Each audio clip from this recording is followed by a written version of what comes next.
All right, so all I'm waiting on right now is for me to see the TikTok screen pop live. Once I see that go live, then we'll hit the intro and we'll do the introduction. Hunter, you may want to put that on silent. Guys, knock it off. Oh, jeez, everybody in another room on you. No, I'm at a friend's house right now. We're doing a study group for our EMT stuff, and they know I'm in a podcast, so they're fucking with me. Oh, interesting. All right, so we could see some interesting stuff later in the back camera. All right, guys, we are live on TikTok now as well. Guys, give me a second. We're going to do the intro, and then we'll get the show started. What I'm going to do now is I'm going to knock all you guys down real quick. Oh, if I can remember how to do that. I just got this whole new thing, and yeah, we'll have you guys brought back up right afterwards. Nope, never mind. It won't work. There we go. Okay. See you guys in a minute. A lot of podcasts these days. Tippy toe around everybody's little feelings. The little snowflakes are fragile. But you won't get any of that crap here. Welcome to the Mark G Show. From political issues to cultural issues to current events and everything in between, we're talking about it. And we talk about it how we want, melting the little snowflakes. This is the Mark G Show, and this is Mark G. What's going on, Mark G Nation? What's going on, everybody? We got a hell of a show for you tonight. I've been asked about questions prior to the show, unless everybody knows we don't do that here on this show. But I'm going to do a little round table here to introduce everybody. First, we'll start with Gary, as everybody already knows him because, well, hell, he's in every show. Gary, brother, how's it going? Going good. How's everybody's night? Oh, it's going good. You know, not in a body bag like usual. So Easter went well over here. How'd you have your Easter? Busy cleaning, prepping, getting ready. All right. Quiet, you know. That's it. Well, then we'll jump down to, well, he's got his name as Kipper in our chat. Kipper is a retired police officer of Buxton, Maine. Kipper, how's it going? I'm doing great. How you doing there, Marky? Well, you know, like I said to Gary, none in the body bag, so I'm doing good. So yeah, and then the next one we got is Hunter, the firefighter out of Wisconsin, where they make cheese. I mean, I'm not sure how much firefighting they do out there in Cheese State, but Hunter, what's going on? How you doing? I'm doing good. How you doing? Hanging in there. You know, after Saturday, we've been doing pretty good. Yeah, plug it in. Well, let me get this out of the way before we start talking about other things. Anybody figures this out and kind of gets lost in this conversation. As everybody knows, I've been on TikTok quite a bit. That's how people learn about the Mark G Show. Well, that's where I met Mr. Hunter, and we had a huge battle on Saturday. This is a battle where people can send gifts and tap the screens and whatever to give you points. Hunter annihilated me with over 100,000 points, and I had a whopping 5,000. So he gave me a little spanking. So if he starts talking crap, this will be the reason why as we're going through the show. But yeah, so as we bring this in, I kind of want to do this as a first responder type of an episode where we got Kip as a retired officer, Hunter as current active firefighter, learning to get his EMT license at the moment. Is that correct, Hunter? Yeah, that's right. So, and it could get interesting within Hunter's camera since he's in a study group right now. So hopefully we don't have any streakers during this podcast. Nah, we should be good. So yeah, kind of go back a little bit. So Kip, you left law enforcement prior to the pandemic, correct? Yes. Okay, so you didn't really get to experience anything during the pandemic or anything like that. Hunter, have you been a firefighter during the pandemic? How long have you been a firefighter actually? I've been an active firefighter for 6 years. Active firefighter. Now, you full-time or call force? We are on call, a little paid on call kind of thing. Okay.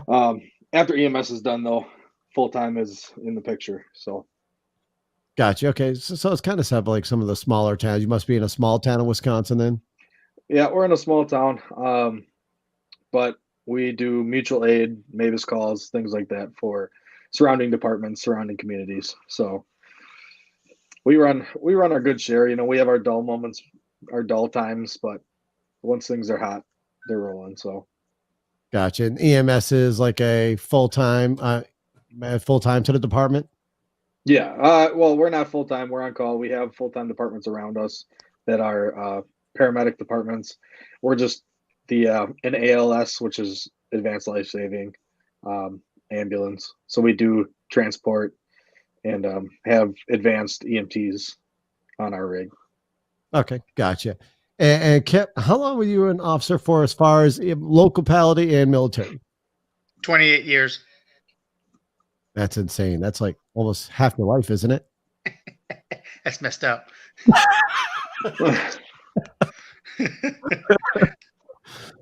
Well, 28 years, and it was what, 3 years for the locality police department, or was it 2? 2. 2 years. Okay, and then and military police. So you've seen some shit as far as being a police officer. Yeah. So I kind of labeled this show as couch versus donuts, because obviously there's a thing with firefighters like sit on the couch and just lounge all day, where police officers just love their donuts. You know, it's that mentality that people have with each other. So that's why I labeled the show as couch versus donuts. With that being said, I'm kind of going to both of you gentlemen for your wildest story to start this off with, to kind of pick out what your wildest moment is within your career, whether it been from the military as a police officer, or when you were in the law enforcement here in Buxton. I mean, there was the cow incident that I was kind of talking about earlier in TikTok. I remember you talking about a whole cow situation there. And as well as you, Hunter, as far as your craziest firefighting moment that you've experienced within your firefighting, and people are already going, ooh, stories over in the chat. So we'll start with, should I go younger to oldest, or should I even reveal it? Start with Kipper. Start with Kipper. All right, Kip, it's all up to you there, Kipper. I see. I can't really discuss too much of my Air Force. I think it's all classified. Let's see.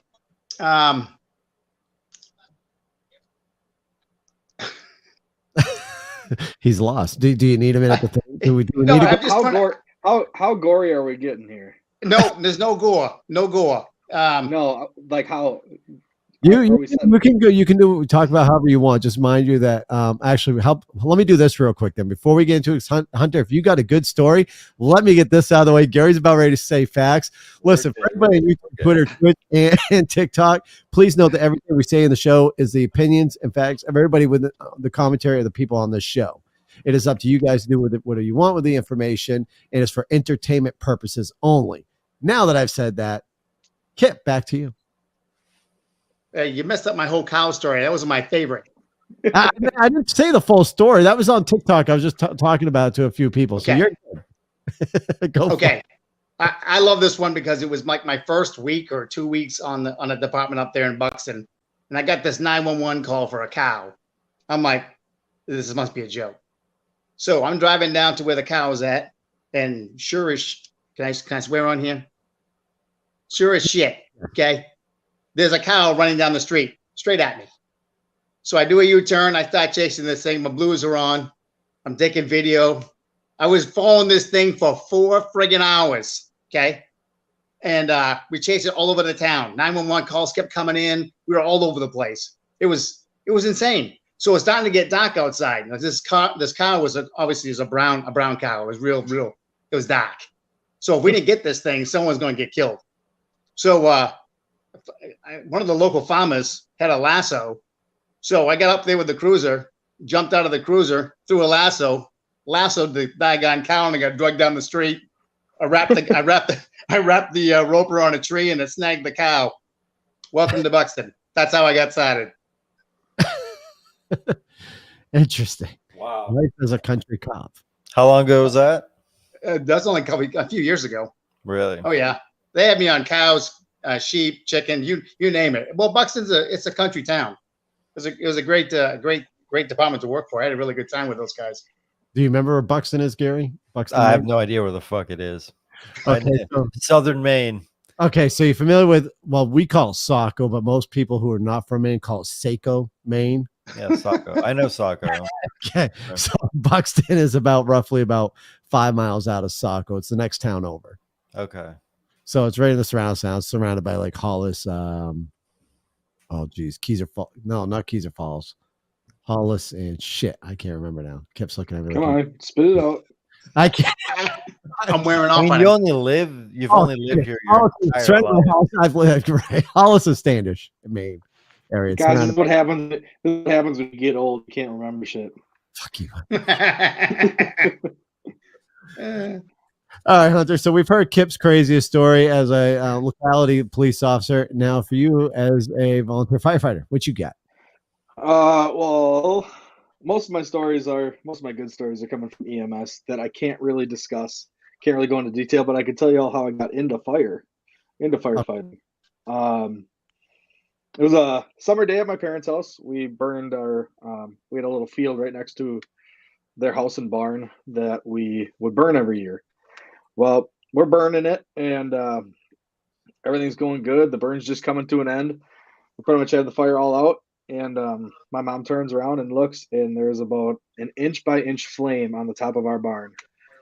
By the time I get on the phone with 911, to the time I turned back around when I was off of 911, the barn was fully involved. It was fully gone. Yeah, that had pretty much our life story in that barn. And the next day I went to our fire department and I joined. I've been in multiple fires. We actually just had one recently. I can discuss this one. We got called out to a house fire. Me and my officer were first at the door, made entry, got the fire knocked down. That was in the back room. We left. After overhauling everything, we left. Everything was clear. We got called out a couple hours later. That house fully involved. House was, it was a neighbor. There were neighboring houses on each side, and complete loss. And that was just because, there's things that we missed or things we couldn't find that were hidden. But in the house or whatever. Yeah, it just happened. There's nothing anybody could do about it. But yeah, that we responded to a little fire that we saved that turned into everything was gone. Luckily, nobody was in the house. It was vacant, but yeah, I have plenty of stories that I'm sure Kip can agree to that we just can't talk about. There's a couple. Yeah. Yeah. There's some things that will give you nightmares for the rest of Yeah. Yeah, I'm with you on that one. Nightmares for the rest of your life. I actually just recently had one the other day that'll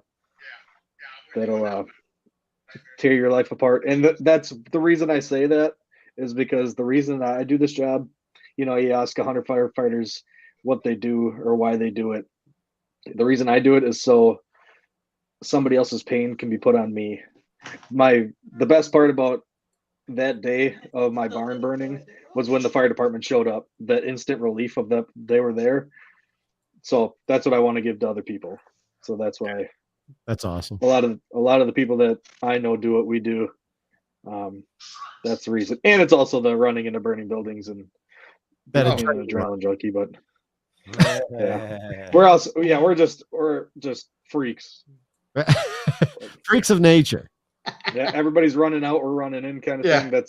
We love doing it, and I wouldn't trade it for the world. Masochistic, right? So, as you were talking, Hunter, and then as you were getting ready to end with the freaks of nature, we had a comment come in. It was for a Kipper over here. His wife is obviously tuning into the podcast as well. We got to post it up here on the screen. Yeah, he's shaking his head no, but obviously it's a question that wants to be heard. It says, "I'd love to know the story of you hiding in a haunted hospital."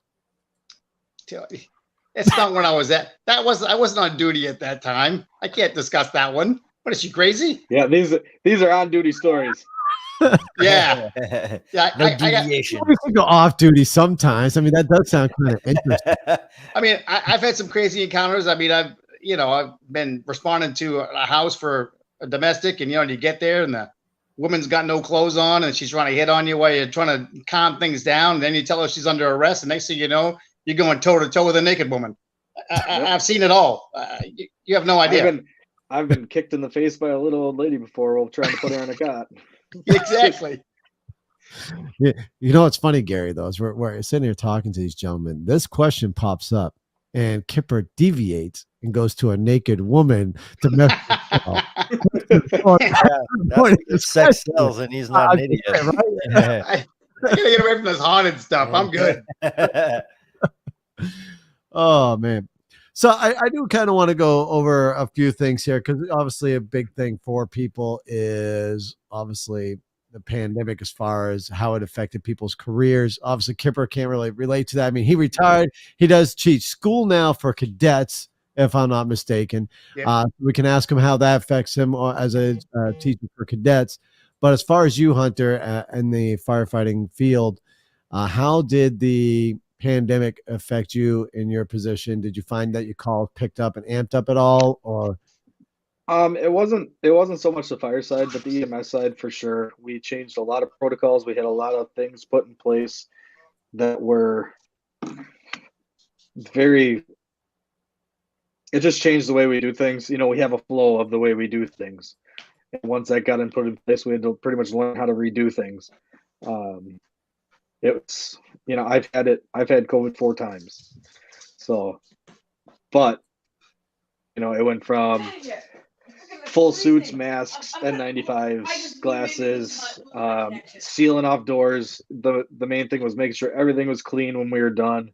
Call volume, it picked up a little bit, but just the way we did things, as if you were driving the ambulance, you didn't go inside versus like before and now after, the drivers just always go inside, bringing the cot in, doing everything.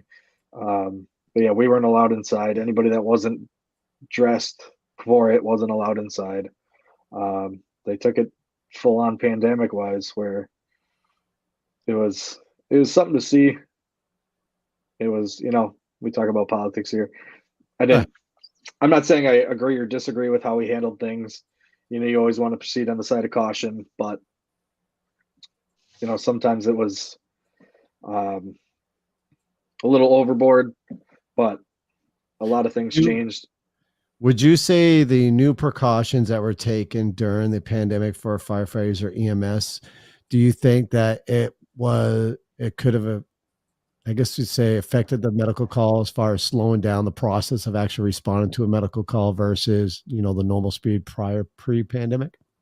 I mean, maybe in the beginning a little bit, trying to get used to remembering to grab everything. Instead of putting on a jumpsuit, you're putting on a smock and your N95 and your glasses and your shield and all that stuff. But a lot of that stuff could be done in the back of the rig when you are en route. But it was just a learning process for everybody. And just like everything else happens in the fire, EMS, law enforcement world, you got to adapt to whatever you're thrown. So that's what we did, and it worked out. The only reason why I figured I'd ask that is because I know during the pandemic, I had to make one 911 call myself. And it's interesting how much longer the 911 call seemed pre-pandemic. There was multiple more questions that was asked during the 911 dispatcher versus what it was back in the day. Everybody talks about response times and things like that. One, it all depends. We're a volunteer department, so daytime. You got people coming from work. You got people leaving their families, things like that. I'm at dinner with my family. The pager goes off. We leave. I leave everybody. I'm on a date. I leave. I've gone on plenty of dates to where in the middle of the date I have to get up and leave. There we go. It's just how it. Let's talk about that, Hunter. Oh, He just opened up a new door. Let's talk about the best date that you may have on and where you kind of probably lost that date due to you have to run out the door to play firefighter. So I've never had that problem. I've never necessarily lost a date to firefighting. We've had to cut dates short and things like that, but they're things short, Hunter. Yeah.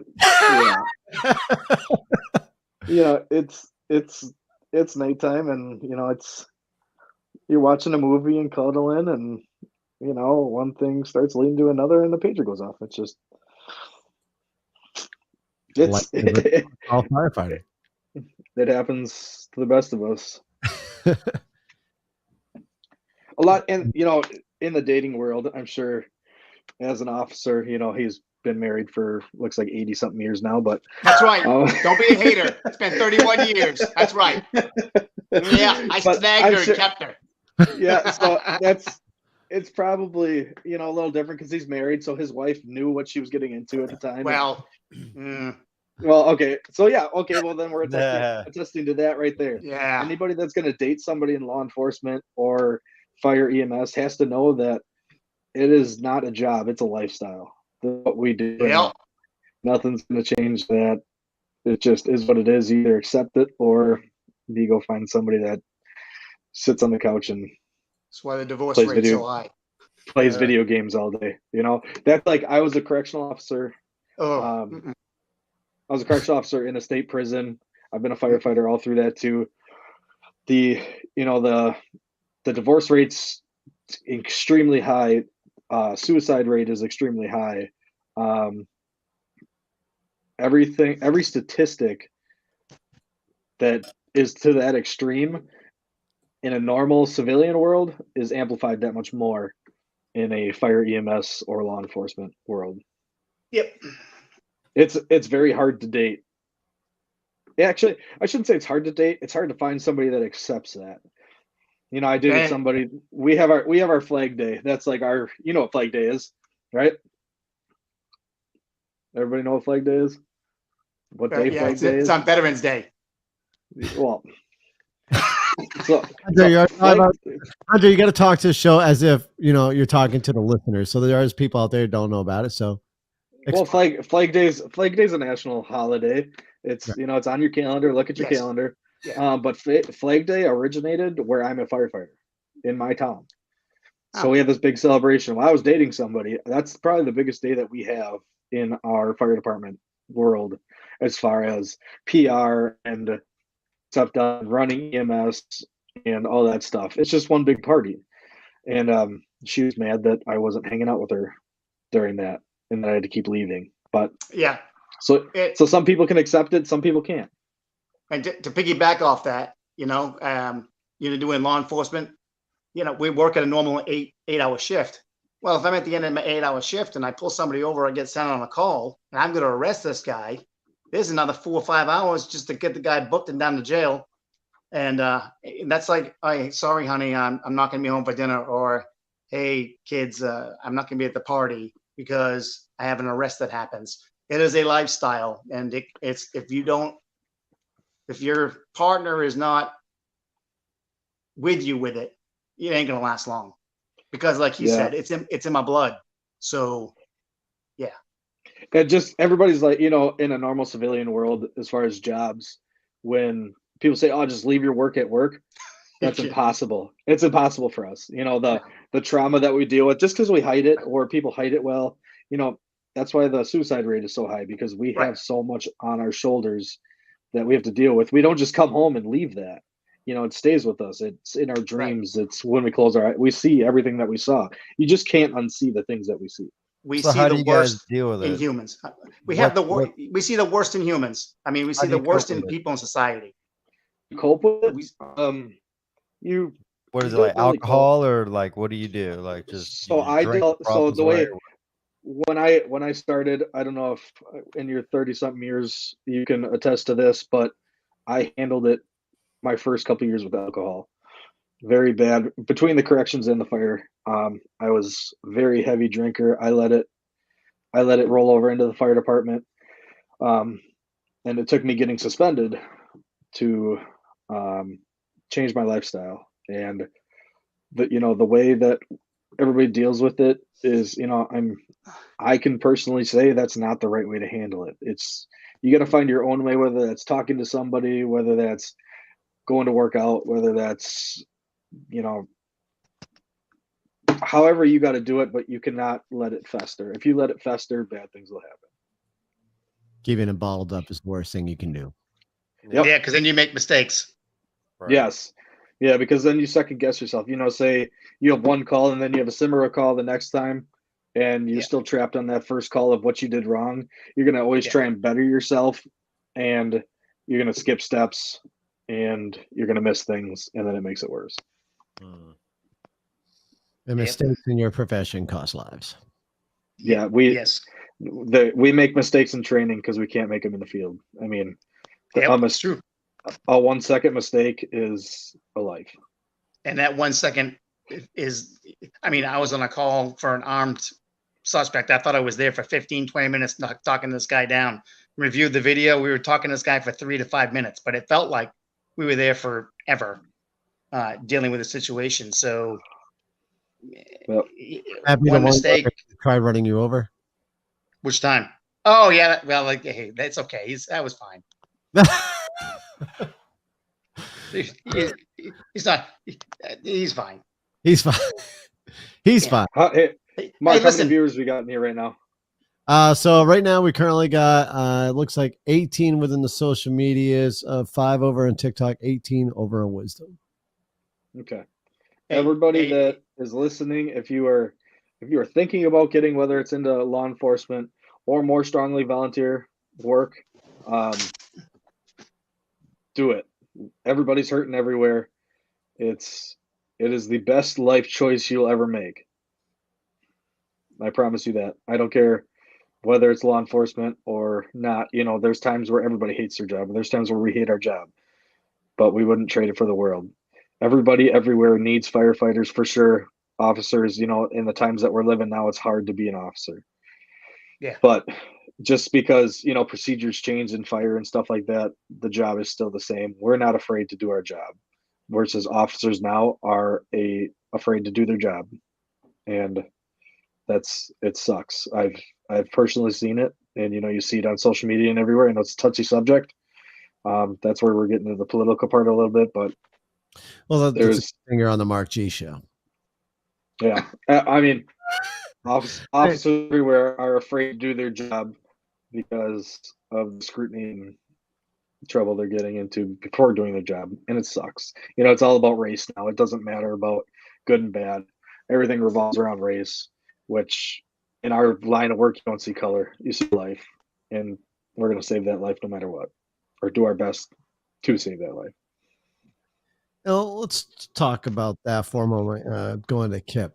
So obviously there's obviously this big hatred lately for law enforcement officers, which is absolutely ridiculous, right? And I mean, in the way you look at an aspect of life, you have your good people and you have your bad people, right? Everybody shouldn't be judged via their color. They should be judged for their character, and their character solely because the character makes a person. With that being said, as a law enforcement officer in a small town, would you say that you saw some of that hatred towards law enforcement in the small town, or would you say that people were pretty much, I guess, say, okay with law enforcement? Obviously, you get pulled over for speeding, you're still gonna be like, "What a fucking dick! He got me pulled over." Are you kidding me? People love me when I did that. But listen, it's small town, big town, don't matter where it's at. There's always a percentage of people that are not going to like you, regardless of the town you're in. There's just people that are brought up differently, different cultures that have different beliefs and values, and sometimes don't go along with law enforcement. You go to other countries, like I said, I was in the Air Force as well as a cop, and you go to other countries, and law enforcement in those countries are feared because they don't have the same rights that Americans have. Americans have the right to, you know, flip you off and tell you to get out of my house. Other countries don't have that right. So there are going to be people that hate it because they're basing it on what they've been taught in their life. But overall, I had great experiences as law enforcement. I really did. I enjoyed it. It was great helping people. Now, speaking of that, you were an MP for majority of your law enforcement career, and then became a civilian law enforcement officer. Yes. What would you say the biggest transition difference that you had to deal with from going from MP to civilian? So when you're an MP and you're on a base on an installation, you're dealing with people that are military life. So if I was to arrest somebody in the military, they don't just get a fine or jail time. They lose their career. So that's a huge deal. So the people we dealt with in the military, you know, it weren't as rough. The civilian law enforcement was much tougher than military. I'll tell you that right now. Because those people, absolutely. You follow, see, in the civilian world, you follow one set of laws, whatever the state law is, the federal law, whatever it may be. But when you're military, you have to follow those laws and the UCMJ, which is a whole other set of laws. Yeah, and UCMJ is a lot more stricter too. Absolutely. So, you know, you get a DUI, you just lost your career. You lose your career, you get a bad conduct discharge, you're done for life. Where in the civilian world, you go to jail, pay a fine, big deal. I'll be out and do it again the next day. So your clientele is different. So you're saying being a civilian cop is a lot harder than being an MP because people probably not. From my experience, yes. Okay. Now, Hunter. Yeah. So prior to becoming an on-call firefighter, you were also in the military. I'm not sure what branch you served in. So I was Army, but I never made it out of boot camp. I actually had a very severe injury in boot camp, and Oof. I got medically discharged. Welcome to the club. Can I shake your hand? Happens a lot. Yeah, I snapped my collarbone. Ooh. Did you which obstacle course did you do that on? It was on the rope climb. Oh, yeah, that sucks. A rope climb's a bitch. Yep. We didn't do those. I don't know what I'm talking about. Really? You guys didn't do the rope climb in the Air Force? Please. What was he? Oh, he was Air Force. They were too busy eating steak and potatoes. Bunch of haters. Hey, listen. When I would deploy, like when I went to Iraq, we had these nice like suites. They were like condos with marble floors. We had one roommate. It was fantastic. And then when we go out the post, we drive out the gate. As soon as we get out the gate, and then we see the Army barracks. They live in tents. I'm like, ooh, I'm glad I joined the Air Force. The stories are true. The stories are true. So Gary, you've been quite quiet, brother. You got some good questions for these gentlemen? I'm just, I kind of was curious about how they were handling stress about the job. I guess, I mean, anything that revolves around my world, I guess my question would be about how would you guys, or how did you prep for like fitness? Like I know firefighting shit is for sure. Like you're hauling, or at least I know their physical test to get in is pretty rigid. With all due respect, I've seen police officers, and the donuts are probably not doing their waistline any favors. But I'm not saying names or pointing fingers. It's a question. Listen. Here's what the difference is, right? And I don't know which department you may be in, but I know for the military, we had a standard we had to meet every year. You didn't meet that standard, you kicked out of the military, you lose your job. So military police got to be fit. Got to be fit. You're in the military. I respect that, but not civilians. Civilians, once you get through basic training, if you want to exercise it, that's great. If you don't want to, that's your decision. But they're not going to hold a standard against you. It depends on the department now. Some departments might have those, but not very commonly. No. Isn't there a yearly or quarterly PT for law enforcement officers? No. Yeah. Oh, what is it? Like, how heavy is a donut? How many no yearly or quarterly PT test whatsoever afterwards? Like they don't. That's not. So once you pass police academy, you become a law enforcement officer. You could sit there and get as fat as you fucking want. Yeah. But the thing of it is, though, it's. I didn't really work with any really big fellas. Right. In the department I was at, we all pretty much went to the gym. We were always, working out all the time. I'm still working out to this day. I got a full-size gym in the house here that I'm in every day. I mean, that's what I hope for, right? Because you're thinking your life is on the line, especially as a law enforcement officer. You want to stay. You would think that being able to fucking run fast without your hamstring blowing out, or like being able to run for more than 45 seconds at your max. Right. Like that's just basic fitness. And it's like, there's not a lot of people who just in the regular civilian world that can do that shit. See, but people don't understand that when, the call hits, you're chasing after a suspect, or, you're fighting somebody, or you're running into a burning building. You're tachycardic, which means your heart rate's through the roof. You're hypertensive, which means your blood pressure's through the roof. Yeah. That alone, that is a huge toll on your body. So that exhausts you just from that. So then on top of that, you're not like conditioned for that. Yeah. So you're on top of that, you're physically exerting yourself to the max of humping a charged hose line, or tearing down walls, or fighting with somebody.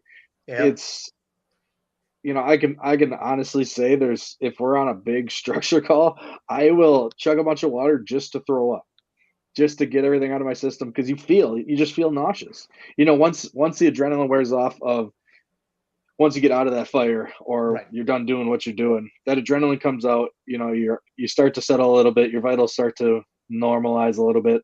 But once all that comes off, you feel the full weight of what you just did. So Yeah. when your adrenaline's pumping, you don't really feel it until afterwards, and then you're like, I'm gonna die. It's Do you have are you well, Kipper, you said you had a home gym, but Hunter, what's your fitness outside of burning buildings? Not burning buildings, putting burnt buildings out. That was worded very poorly. Sorry. I've let myself go over the years. Definitely, I've gotten out of a fitness regimen. I don't really do anything. I don't eat the greatest, which does affect me. It does affect me on calls.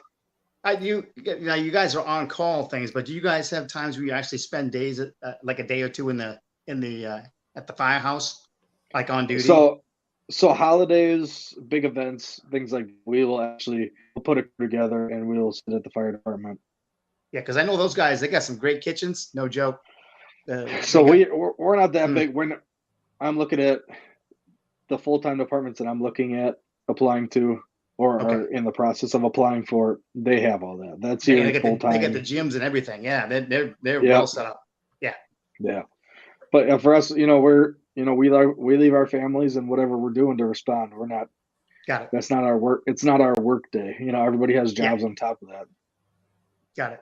But right now, I'm a student for EMT. We've had a nice spring break off, but usually when we're in school, when starting the class, it was Monday, Tuesday, Wednesdays, and then your days off, you're doing homework or getting your runs in to get your calls done and things like that. So, I got people in the other room here that are with me in the class that one of them's just going to be an EMT right now, but the other one's a firefighter, and he has been he's like Mark, he's old. So are you guys, I'm pretty sure he's watching right now. So are you already doing, or have you gone past the point where you're going out, not just the schooling piece, but where you're going out and on the road with the EMT folks and firefighters and actually seeing what they do? Are you already past that? Yeah. So I've done that for the last 6 years. I've been an ambulance driver on top of firefighter for the last 6 years. So I've been a part of it, but yes, now we have our license. It's a little less of it's just a training license. So we act as EMTs. We just have to have a higher EMT above us. Yep. But yeah, we are acting as full EMTs, doing everything that an EMT can do. Very nice. A question for you, Hunter. As somebody who's watching right now, Ethan, is that somebody in your room? Okay. Yeah. It's our post talk says I'm not that old. Y'all know, I'm still this next month. I still got 8 more years before at least I hit 50. Kip's the oldest person in this chat right now. Hey, don't be a hater. You can only look this good at 53. You know what I'm saying? And I think Gary's the youngest out of all this. How old are you, Gary? 39. Yeah, I'm 27. I was gonna say you look young. Oh, okay. Yeah, it's just because of shaved face now. I usually have the handlebar mustache, but that's shaved off. So yeah, it takes off a couple of years. Very important. Yeah, it's funny because people see him with the handlebars. They thought he was older than me, like in his 40s to 50s. So it's a night and day difference. It's amazing how people can change their looks just by facial hair. It's freaking amazing. Yep. But so let's see here, Gary. So actually, Hunter, we're talking about physical fitness. Obviously, you look for a full-time department. You're going to have a PT test there. Have you went ahead and tried out these different PT tests to meet the requirements prior, or? So we have what's called Ethan. What's it called? Ethan, you don't know what the test is called? So it's a test that you have to, it's like the C something or other. I have to look at the book. It's a fitness test. So, you have a weighted vest on, you climb, you do a stair climb, you do a hose drag, you do the dragging the victim and all that stuff. You have to do that in a certain amount of time. Mm-hmm. And that's, I think it's 3 minutes at each station, but it's meant to test everything that you do. So yes, I will have to start prepping for that. I have to start prepping for that very soon. But that's going to be a lot of. Do you have any plans on how to condition your body prior to this? You guys, it's funny. I'm asking these questions, Hunter, only because my brother Gary up here has drilled me multiple times. This is how I'm not sure if you've seen my before and after pictures, but I actually went from 260 pounds down to 190 pounds to get my weight down. I still don't please him. Like, I'm still not working out enough to freaking please my brother over here. But but on top of that, like, are you doing anything to condition your body so when you're doing these PT tests, you're number one, you're not going to have another injury blown out like you did during the military situation or anything like that could hurt your career as a firefighter? Are you conditioning your body getting ready for that PT test? Yeah, as you know, as we go out and do trainings and things, I have more things in mind of what I can do to prep for that. I see that comment. It's 4 minutes to join the department. I'm not really sure what that was. I'm not sure. These are just coming through the chat.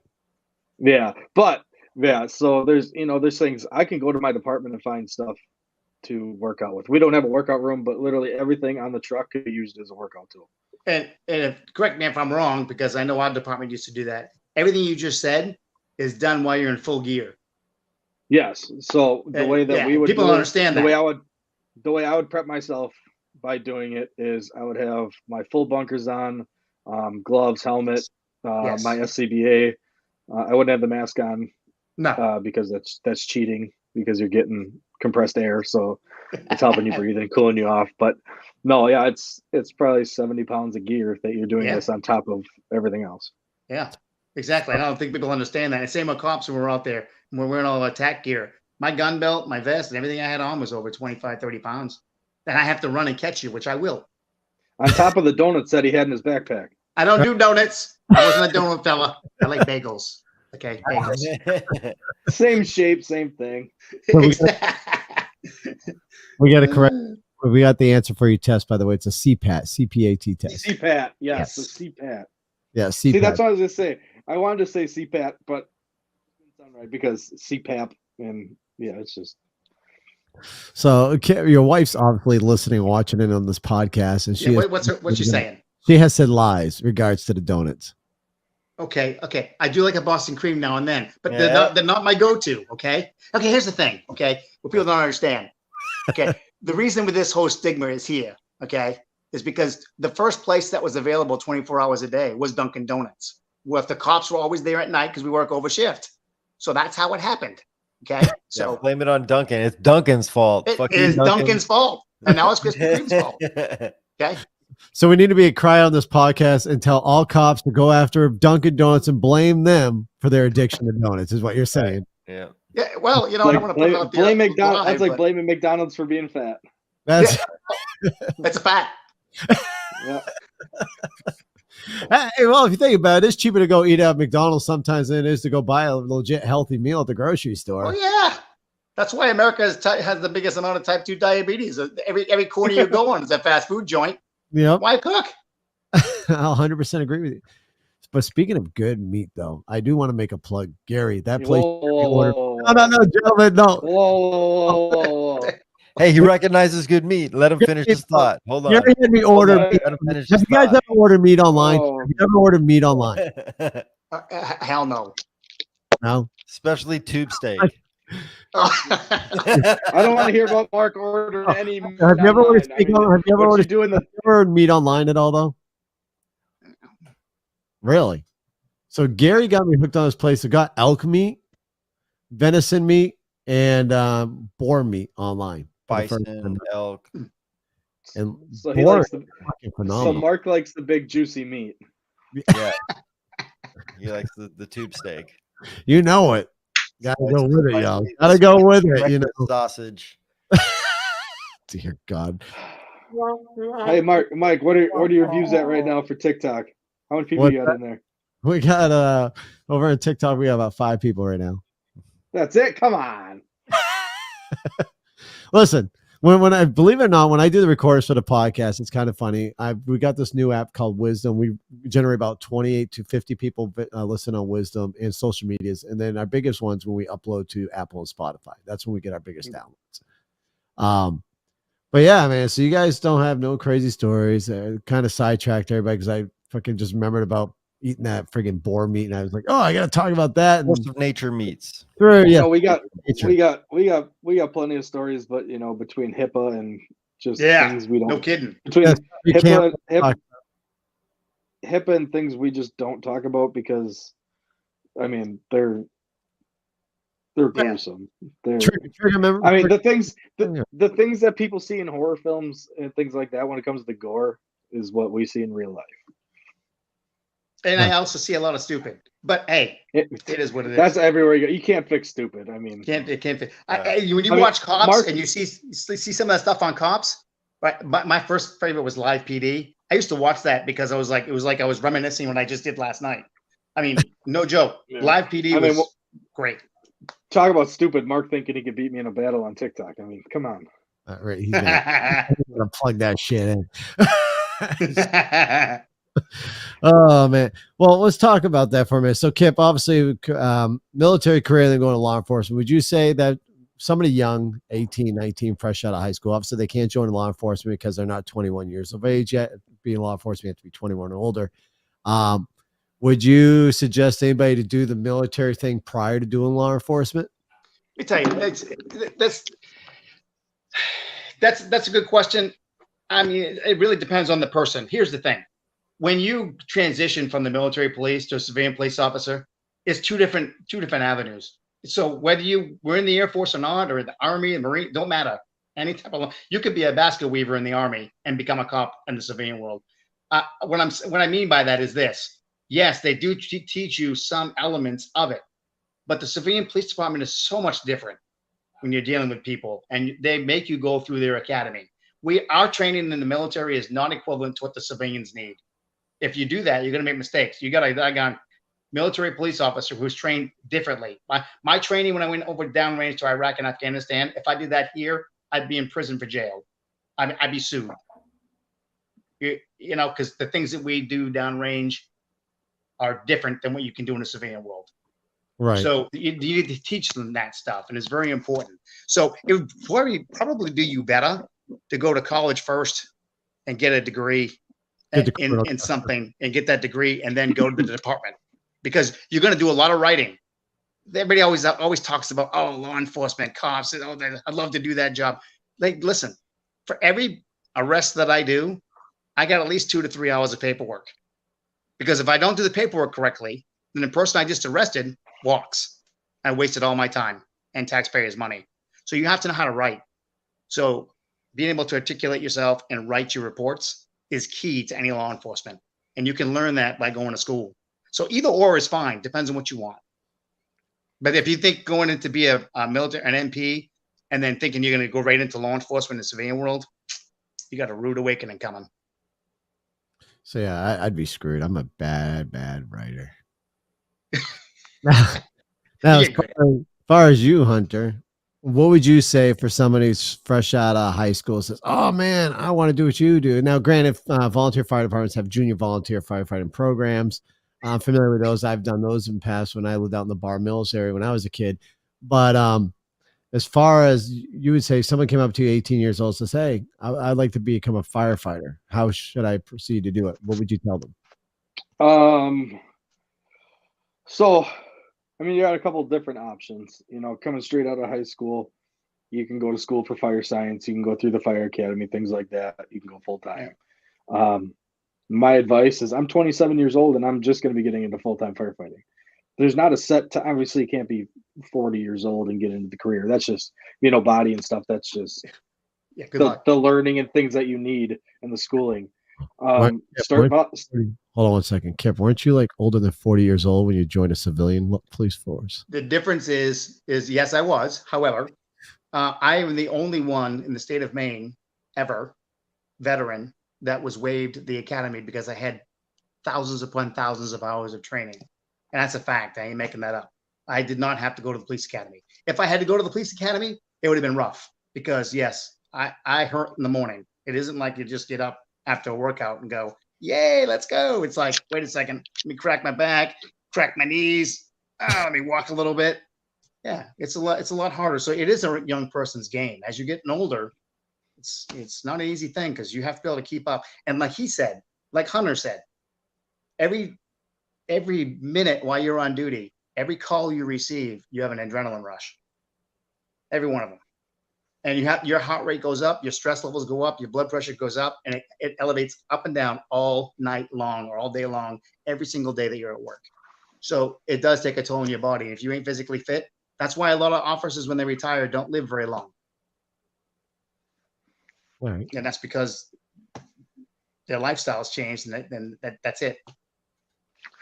Yeah. So going back to that, the best thing I could say is, if you're really interested in that career, take a couple of years, get your certifications through a volunteer fire department. Not only are you going to get the schooling and the certifications you need for free, paid for, Yeah. you're going to get the experience on top of it. So when you go to apply for full time, that couple of years experience will trump anybody coming out of the academy. Okay.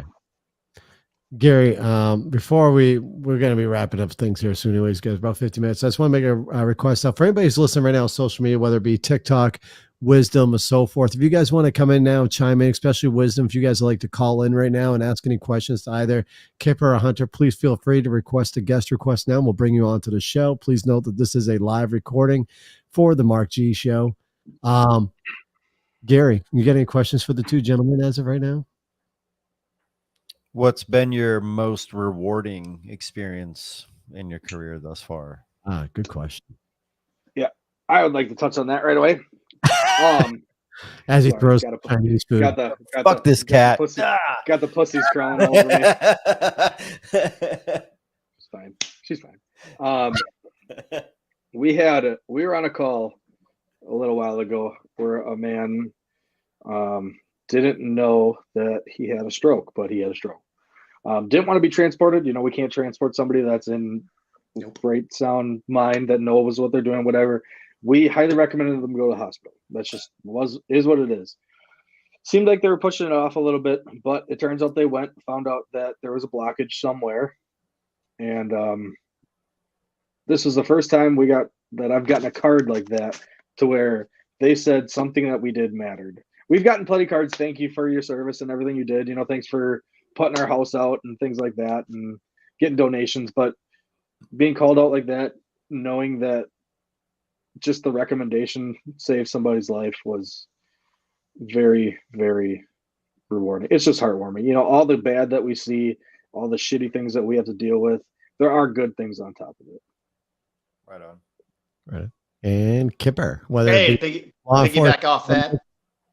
He is spot on. You know what I'm saying? I did this job because I like helping people. I mean, there's no other way to put it. I also love my country, and I love for everything we stand for. So for me, it's a no-brainer, and I would do it all over again because I absolutely enjoyed law enforcement. Any particular situation that happened? I got so many of them. I got tons That's and the tons problem. of stories. That's the problem. There's so many things that we're thankful for. Everybody always when it comes to law. No, you just reminded me. Remember the guy I was telling you about the shootout?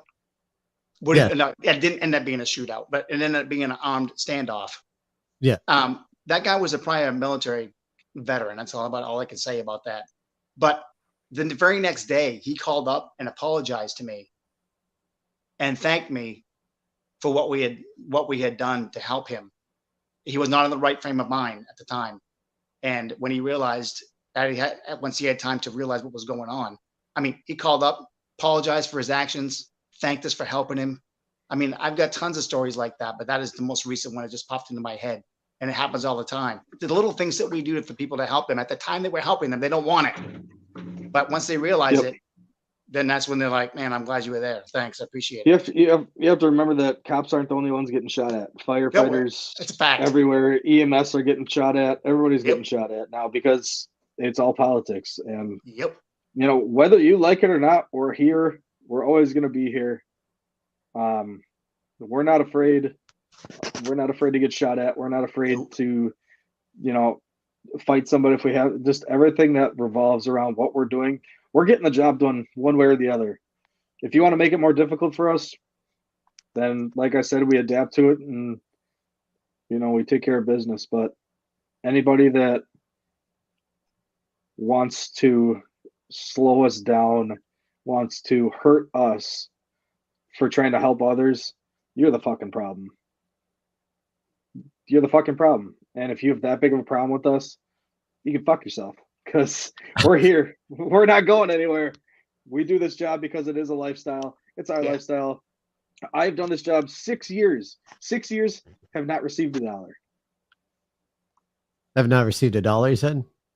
Nope. So volunteer, you're not being paid per. We just started a stipend program to where we get paid every call. We do not get paid till the end of the year though, which is nice. So we get one big check at the end of the year, and it's not even that big. You know, it covers Christmas, and that's why we do it. So for the last 6 years, I have done this stuff. I put my life on the line, the mental trauma, the anguish, these thousands of hours of schooling, for free, and nothing's gonna change that. Nothing is gonna. If you shoot at me, I was a correctional officer for 2 years. I worked in a max security prison. I had my life threatened, my family's life threatened. I've had every bodily fluid thrown on me, everything that you can think of, which is called dashing. I'm sure Kipper knows. Yes. But you can do whatever you want. We are not going anywhere. We're not the bad guys. Cops aren't the bad. There are bad cops. 110%. Of course There's bad cops. Yeah, but there's also bad like doctors and bad whatever. When there's bad teachers. anybody, guess what? And you the asshole that's trying to fight the cop, you're the bad guy too. It just is what it is. There are bad people. Yep. But that does not define who we are as the whole of group responders. Just like, you know, the race thing comes around of, you know, white people this and black people this. There's bad people in every fucking race. Get the fuck over it. It's the world. It's the world we live in. Yep. And if you're too big of a fucking fruitcake to see that, then you're gonna have a tough life. What kind of fruitcake though? Hold on. There's a lot. There's a lot. I don't know. It could be. I don't know if it's delicious enough. Fruitcake. I don't know. What is it? I mean, peach. I'm not a fan of fruitcake though, neither, man. I don't know. I'll probably do. You know what I'm fucking saying? I like. It is what it is. If you are blind to the bullshit that's going on in the world, or you think the things you are or are not doing aren't hurting the world, you're part of the problem, and nothing's ever going to get fixed. And that's fine. I am who I am. Kipper is who he is. We do what we do. Everybody that I serve with and I work with are fucking awesome. You know, we hang out outside of the fire department, and we have each other's backs, and that's family. We always have awesome. When you go through shit with people, that makes you family. Like that. Yeah, we have two families for sure, and sometimes you're spending more time with one than you are the other, but it's just, it is what it is. So, I could rant about this fucking bullshit forever. So, I got to give a shout out to my my beautiful wife, Tracy. I'm just going to say it right now. I mean, she stuck with me for 31 years for all this bullshit, and I'm surprised I'm still married. I'm just saying. But I got to give a shout out to Mark for having us on the show. Oh yeah, that too. And not being a little bitch. You're starting to beat him. You're starting to get really good here, though. You're starting to get really political. I was getting ready to say I'm going to have to pull the plug on TikTok so I don't get the white screen over on there, and we can get to conversation if you really want to get deep, dark about this. I mean, we can get deep if you want. I got a couple more minutes if you want to go that route. We can. That's just when I have to kill the TikTok feed, because TikTok's a little sensitive, you know. Yeah. When you're on TikTok, you get that little white screen, and then you kind of you remember the fruitcakes I was talking about? That is TikTok. Yeah. TikTok. We were just talking about that in one of my previous episodes, and I've already killed the feed to TikTok right now. One of the things about TikTok is you are actually guilty until proven innocent in the TikTok world. As far as, I mean, that's the thing right now with most social media platforms, and every social media platform right now, you are absolutely guilty until proven innocent. And that's why I am looking forward to hopefully seeing Elon Musk purchase on Twitter, if they will ever let him buy it, because he will make that platform freedom of speech again, where we need every platform. Everybody is too sensitive. Everybody is too damn sensitive in today's world. Even if that, so all you sensitive motherfuckers that are coming in here from TikTok that see this shit, that report people, for saying that there's 2 fucking genders. Guess what, motherfucker? There's a wiener and there's a pussy. That's how it is. That's how it's gonna be. Kiss my ass. So with that, there's 74 genders. No, you forgot about the other 82 on top of that too. There was a post I saw today from the news article. I just shared it on my Facebook. There's now an emote for pregnant man. There's now a pregnant man emoticon. That's not real, is it? I heard they were. No, it's legit. It's legit. I saw the emoticon. Yeah, it's legit. Where? There is a wiener and there is a vagina. There is no in between. I don't give a fuck if you want fucking boobies, if you want to be able to shit in a different bathroom. Guess what, motherfucker? Until that thing is gone, you take the whole leap. You're part of the side that you are born with. There's a pregnant dude emoji. Yeah. There's a pregnant I can dude. fucking promise you. I can promise you that if there's a motherfucker with a dick that comes into the bathroom where my daughter is at, I will fucking rip that thing off myself. Kip, you're so quiet right now. I'm just trying to remember my mother. She's not my mother anymore. She's my birthing human. So I don't know what you're talking about. Okay. All right, on that note, I think we should be going here. Now that everybody is effectively pissed off, Right? Yeah. they're all riled up. You know what? Our next podcast, I want to be a guest, and our whole podcast is going to be political views. You want to join a political view podcast? I 129% do. Huh. I want to piss the motherfuckers off, and we'll stay off of TikTok for that one. Yes, we'll have to. We may have to stay off Facebook, YouTube, Twitter, and Twitch. It just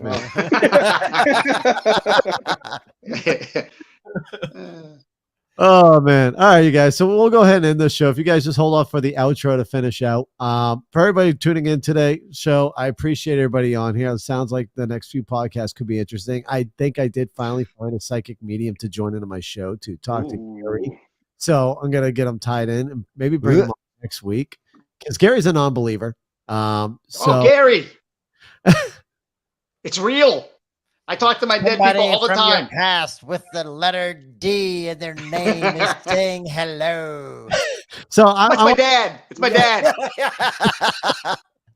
So I want to bring him on anyways and see what happens. It's always interesting. You never know, right? So I want to bring him on the show to see what the hell happened. It is what it is. The haunted hospital. I keep getting told about this haunted hospital. Kip, what's Go away, Tracy. No more, Tracy. All right, you guys. What I'm gonna do right now is we're gonna go ahead and hit the outro. Give it a sec. You've been listening to the Snowflake Melter, the Mark G Show. Mark is your everyday hardworking business owner that loves America, and he certainly doesn't mind telling it like it is. We hope you enjoyed the show. Make sure to like, rate, and review. To send an email, it's on air at themarkgshow.com. And find us on Facebook, Twitter, Instagram, and TikTok at The Mark G Show. See you next time.